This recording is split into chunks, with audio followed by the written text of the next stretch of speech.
بسم الله الرحمن الرحيم إن الدين عند الله الإسلام.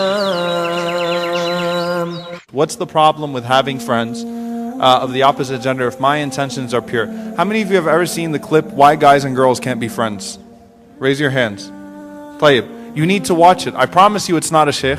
It's not going to be a guy with a big beard that's going to tell you why guys and girls can't be friends. It was actually an experiment on a college campus by a non-Muslim. So basically he asked the guy, it takes guys and girls and he asked them, he asked the guys, do you think you could ever, do you ever think about that person in a sexual way or things of that sort? And he asked the girls the same question, and so all of them said, no, of course we can be friends and we don't think that way. Then whenever he had the guys alone, he asked them the same question. Do you think guys and girls could be friends? He's like, nah. All of them said no. And all the girls were like, yeah, of course. Then he asked the girls, he said, well, do you think that if you opened yourself up to a relationship with him that he'd be willing to engage in a relationship with you? And they were like, oh yeah, of course. And so the point was, the end of the experiment was, guys and girls can't be friends, of course, in that regard. The point is, and I'm not an advocate for, I think that, subhanAllah, Sheikh Salman al-Auda once said something very powerful. He said, if you close the doors to that which is permissible, people will break the doors. People will break them and people will transgress. There was communication and interaction between genders at the time of the Prophet ﷺ, but it was respectful, it was limited to what was necessary. It was not, subhanAllah, we teach split personality, seriously. It's like the sister comes to the masjid, she's an alien, right? But whenever she's outside, mashallah, she's fair game. That's hypocrisy. We should learn to be consistent. In essence, the Rasulullah, we were forbidden from khalwa. We were forbidden from being alone with one another. We were forbidden from being flirtatious and promiscuous, from exposing anything from the hijab. Guys and girls, guys, you got a hijab too. I'm just letting you know, you also have to observe certain limits, so don't think you can post whatever pictures you want to post too.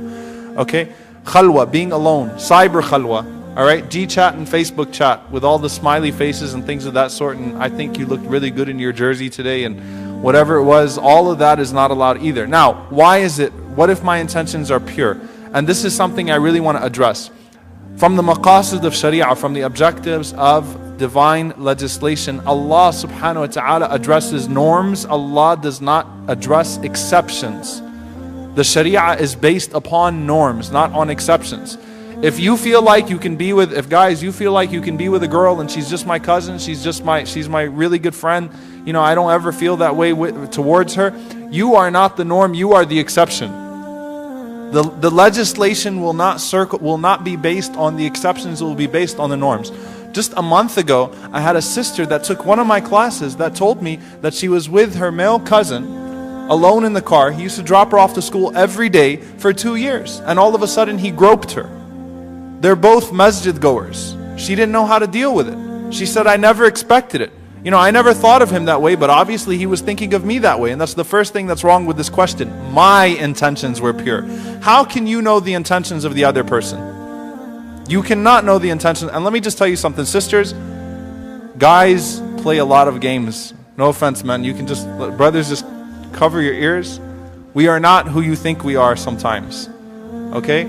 As long as a man is still biologically a man, he still is attracted to a woman. Okay? Unless he's undergone some procedure or something like that, he's still a man, he still likes women, he still likes sisters. Okay? So Allah addresses the norms, not the exceptions. Maybe you can control yourself, but not everyone can.